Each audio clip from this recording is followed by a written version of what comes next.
Welcome to USA Global TV and Radio, where our mission is to provide education, entertainment, hope, and inspiration. USA Global TV and Radio connects you with experts and audiences all around the world every single day to help you succeed in business and to live a richer life. Visit us at usaglobaltv.com to learn about career and life-changing training and mentoring programs like the Listening Mentor. Subscribe to our newsletter to stay informed about our special programs and offers. Discover how you can become a guest on one of our shows or a host or producer of a USA Global TV and Radio show of your very own. That's USA Global TV and Radio, where the doctor is always in.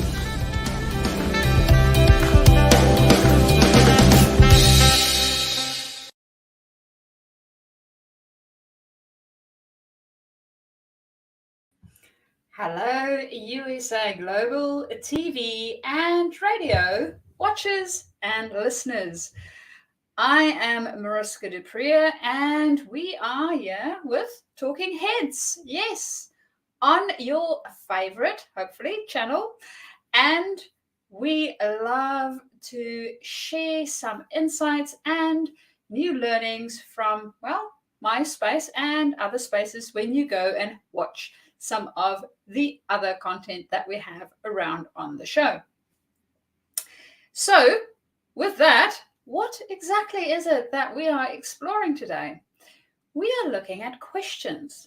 Now, I don't know about you guys, but I recall when I was in school, teachers typically said that there's no such thing as a stupid question, which to a degree does resonate, and sometimes we can formulate our questions a little better.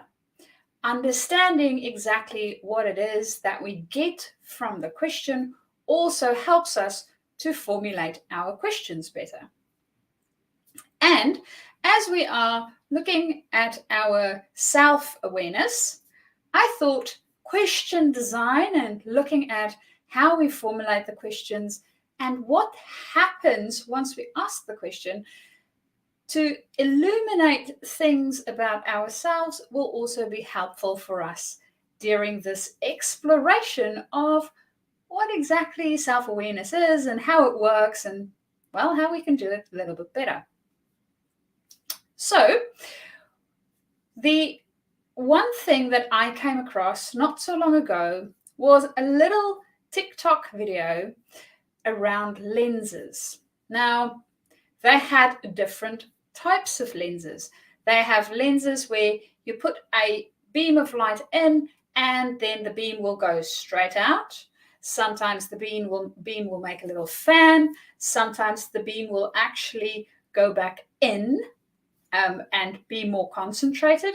So the different types of lenses had a different effect on the light when it went through it. Now, if you have ever been to an optometrist, that's a bit of what they do too, right? So they test our eyes and they have a bit of a look at what exactly happens for our eye. And then if the eye doesn't quite adjust the light in a way where it helps us to see, we get an external lens, which is called glasses, to help us see better. Now, how does all of this relate to questions, you might be wondering? Well, it relates to questions in the sense that whatever we start our question with also changes the output of what we will get once we ask that question. Now, to demonstrate this, let's first look at why questions. If we were to ask a question starting with why, or that has a why within the main piece of the question, what we are trying to do is when we ask a why question is we will get a reason. So think about, for instance, well, I know a lot of us has had this question before. Why did you do that? Well, it gives a reason. right? It also has the added effect that we go on defensive because now we need to explain ourselves. The general thing with a why question is typically that it would give reasons. So it looks at the reasoning or the thinking behind what it is that we are asking about. So that's what a why question does. So if we were to put a why lens in front of the thing that we are examining, we will get a whole bunch of reasons.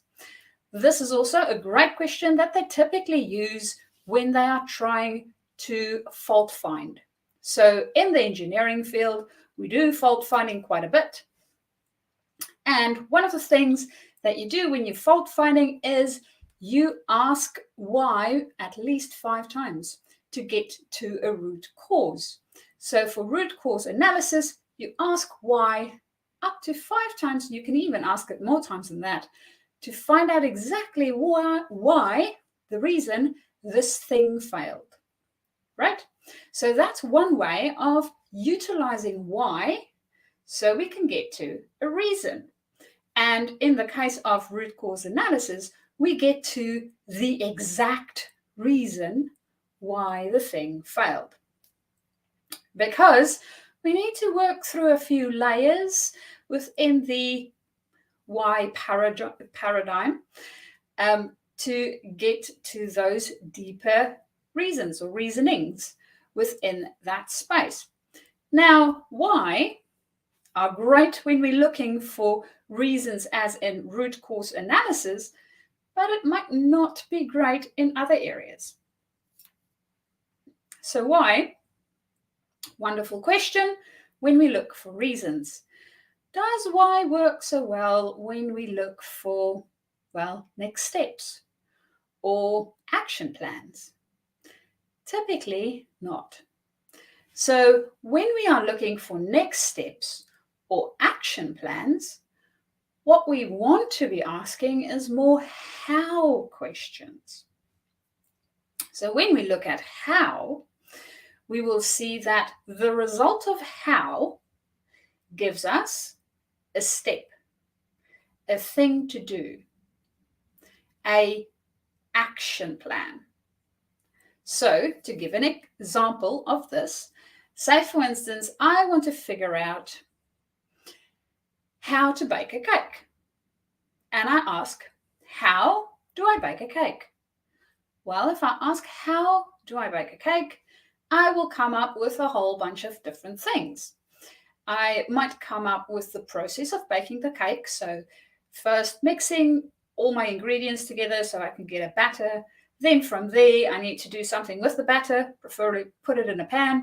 And then from there, I will put the pan in the oven at a certain temperature to then get the cake baked and take it out of the oven when it's ready. And voila, I have my cake. So that's steps in order to bake the cake. Now, that's typically what how questions give us. How questions look at the different steps that we need to take in order to get to a certain point. It does not determine the point. It only gives us the steps to get there. It helps us think through the steps to get there. So how is a great question to ask when we already know where we're starting and we know where we want to finish, and we need to figure out the middle piece as to how, right? How question, how to get there. So typically, how is related to more of a doing sort of approach that we might need to take. So I'm hoping that having explored the why now as to reasoning, the how as to steps that we might take, we are starting to see that there's a reason for utilizing different types of questions. Similar to lenses, we use different lenses to break light up and give us different things, outcomes at the end. So we have quite a few other types of questions that we can also use. So when you think at typical questions, we have why questions, we have what questions, we have where questions, we have when questions, and then we have how questions. Now we did the why questions, we know that's for reasons. We did the how questions, we know that's for doing. So what's going on with these other W's? When we look at where questions, that's sort of explanatory in the sense of if I ask just where, it will be an indication of place. So it might be, where did that happen? Where are we going for holiday? Where have you been? So all of those sort of where related questions has something to do with space and place. And that is how we will typically use a where question. When we look at a when question, we might think about, when will we go on holiday? When are you planning to finish that project? When can we go on our next big adventure? All of those are related to time. So if we want to know more about time, we typically ask when questions. We also ask when questions when we look at periods. So by when do I need to have this finished or completed? So it's still related to time, either a point in time or a space of time. And then we have what I feel is the funnest question of them all, and it relates to the what question. So what questions are very exploratory questions. They can really go in a whole bunch of different type of avenues. And of course, we need to see whether the way that we construct our what question actually give us what we are looking for.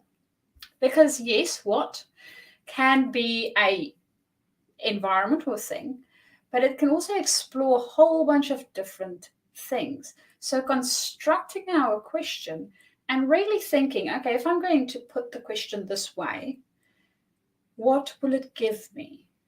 What's the outcome most likely going to be when I ask a question this way? So what questions especially within leadership, is one of those types of questions where it really helps us to explore what is happening within our team, within another person's thinking pattern. It also helps us to be curious. What is happening? Not a why is it happening, because that's only going to give us a reason. The what is happening is really looking at what's going on in the nuances within the space that we're working. What is happening within the nuances of the team that is working within the space where we are working. So a what question can look at quite a few different levels and layers and get into those nooks and crannies to expose more of what is happening within that space or environment, or even within the idea that we are exploring, or the brainstorming session that we have. So what questions are those questions that can really go in loads of different directions? And that's one of the reasons why I really, really enjoy a what constructed question. So, what questions can also be used, for instance, for direction. So if we think of a what question constructed as, what will we do next? It indicates that the what question we asked is looking for the next step. So we might ask a how question first to determine what the steps would be that we are looking at, or we might even ask a what question in that space. What are the steps that we need to take into consideration? So it really explores all the steps. And then we might ask a how question as to how do we go from step 1 to step 2? And it really gives us the practical implications of going from the one to the next. So you can start to see how our questions, the type of questions we are asking ourselves, will result in different outcomes for us. Now, the reason why questions are so important, especially when it comes to our own self-awareness, is there's been a number of studies done where they looked at the type of questions people that has a high self-awareness typically ask themselves. And I want to give you a guess which type of question comes up most. Yes, it's a what question.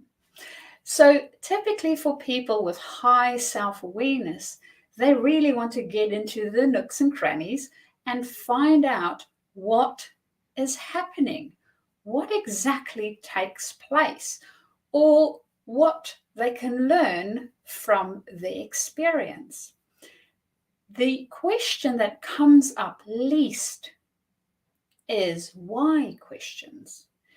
Because especially when it comes to our own self-awareness, what they found is that when we ask a why question, our brain tries to put a reason, because that's the outcome of a why question, to the thing that we ask about. And once it has put a reason to it, whether that reason is a valid reason or not, our brain sort of says, okay, I have answered that question. I am done with that now. And it stops exploring how we can learn from what happened.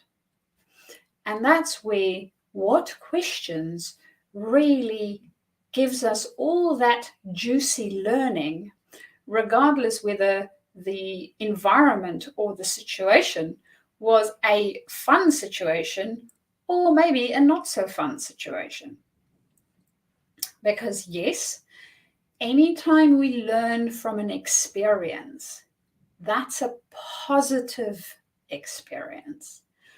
When we have an experience, whether it was a fun one or not, and we do not learn from it, it sort of goes into a liability experience because, well, we literally didn't learn from it.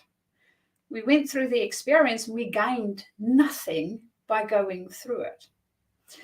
So whenever we go through any experiences, whether it is a fun family trip or a trip that maybe turned out not to be as much fun, and there was, well, a whole lot of disasters in between, we can learn from both.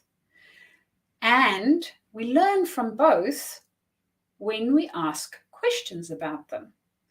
And now we have also learned that depending on the type of question we ask, some of them will actually serve us more than others.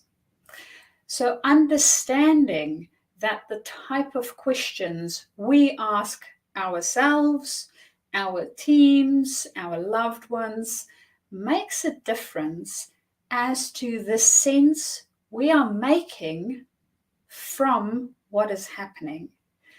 And that is part of self-awareness. As human beings, we are sense-making beings. That's what we do. Any interaction, any environment that we go into, we make sense of it. Now, our brain are a very effective tool, and it typically looks for patterns. So it typically looks for any sense that we made from something before, and it will see whether it can apply it to this thing. If it can, it will most probably stop as soon as it thinks it has an answer. Again, one of the reasons why the type of questions we ask are so important, not only for us, but also for those around us. Because as we change the sense that we make from the things around us, we can also help other people to do the same by the questions we ask of ourselves and of them. So, next time you see, well, a pair of glasses, somebody wearing a pair of glasses, or any other lenses within your space, remember that the questions you ask are also a lens, and they will reflect a different outcome depending on what question it is that you're asking. And if you forget everything else that we talked about today and you only remember one thing, ask more what questions of yourself and of others, and you will find that the world becomes a very, very interesting place and a lot more fun to be in. And that is the end of our lesson for today. I hope you enjoyed it.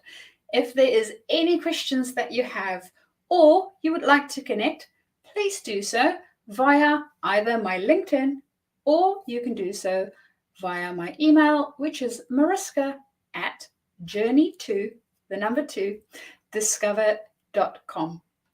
Until next week, I hope you enjoy asking yourself loads and loads of what questions.